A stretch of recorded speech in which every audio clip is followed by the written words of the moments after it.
ನನ್ನನ್ನು ಕರೆದುಕೊಂಡು ಹೋಗಬೇಕಿತ್ತಲ್ವಾ, ನಾನು ಬರ್ತಾ ಇದ್ದೆ ಎಂದು ಬಿಕ್ಕಿ ಬಿಕ್ಕಿ ಅತ್ತ ದೇವೇಗೌಡರು.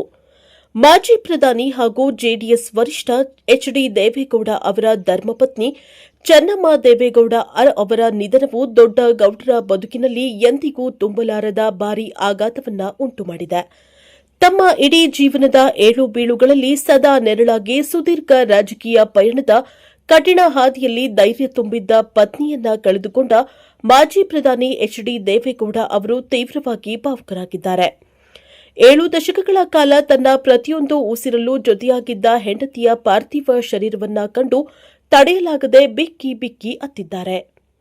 ಸದಾ ಗಟ್ಟಿ ಮನಸ್ಸಿನ ರಾಜಕಾರಣಿಯಾಗಿ ದೇಶದಲ್ಲೇ ಗುರುತಿಸಿಕೊಂಡಿದ್ದ ದೊಡ್ಡಗೌಡರು ಇಂದು ಪತ್ನಿಯ ಶವದ ಮುಂದೆ ಕಣ್ಣೀರ ಧಾರೆ ಹರಿಸಿದ ಹೃದಯ ವಿದ್ರಾವಕ ದೃಶ್ಯವು ನೆರೆದಿದ್ದ ಎಲ್ಲರ ಕಣ್ಣಾಲಿಗಳನ್ನ ಒತ್ತಿಯಾಗಿಸಿತ್ತು. ಹೆಂಡತಿಯ ವಿಯೋಗವನ್ನ ತಡೆದುಕೊಳ್ಳಲಾಗದೆ ಅವರು ಮಗುವಿನಂತೆ ರೋಧಿಸಿದ ಕ್ಷಣಗಳು ಇಡೀ ಆವರಣದಲ್ಲಿ ಮೌನ ಆವರಿಸುವಂತೆ ಮಾಡಿತ್ತು. ತಮ್ಮ ವಯೋಸಹಜ ಅಸ್ವಸ್ಥತೆಯ ನಡುವೆಯೂ ಪತ್ನಿಯನ್ನ ನೋಡಲು ದೇವೇಗೌಡರು ಇಂದು ಮುಂಜಾನೆ 5:30ಕ್ಕೆ ಸಜ್ಜಾಗಿದ್ರು. ಮನೆಯ ಮೇಲಿನ ಮಹಡಿಯಿಂದ ವೀಲ್ಚೇರ್ ಸಹಾಯದೊಂದಿಗೆ ಅತ್ಯಂತ ಕಷ್ಟದಿಂದಲೇ ಕೆಳಗಿನ ಮಹಡಿಗೆ ಆಗಮಿಸಿದ ಎಚ್ಡಿ ವಿಶ್ರಾಂತಿಯನ್ನು ಲೆಕ್ಕಿಸದೆ ನೇರವಾಗಿ ಪತ್ನಿಯ ಬಳಿಗೆ ಧಾವಿಸಿದ್ರು.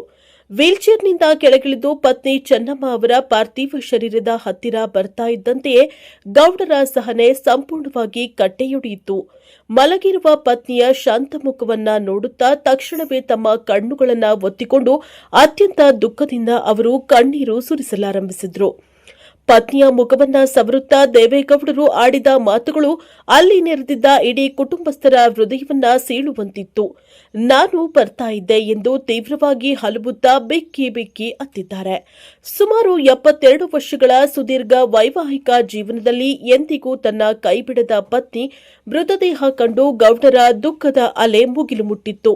ದೇಶದ ಅತ್ಯುನ್ನತ ಪ್ರಧಾನಿ ಹುದ್ದೆಯಲ್ಲಿದ್ದಾಗಲೂ ತಮಗೆ ಬೆನ್ನೆಲುಬಾಗಿದ್ದ ಮಹಾತಾಯಿಯ ಅಗಲಿಕೆಯನ್ನ ಜೀರ್ಣಿಸಿಕೊಳ್ಳಲಾಗದೆ ಅವರು ತಲೆಬಾಗಿ ರೋಧಿಸುತ್ತಿದ್ದ ದೃಶ್ಯ ಅತ್ಯಂತ ಕರುಣಾಜನಕವಾಗಿತ್ತು.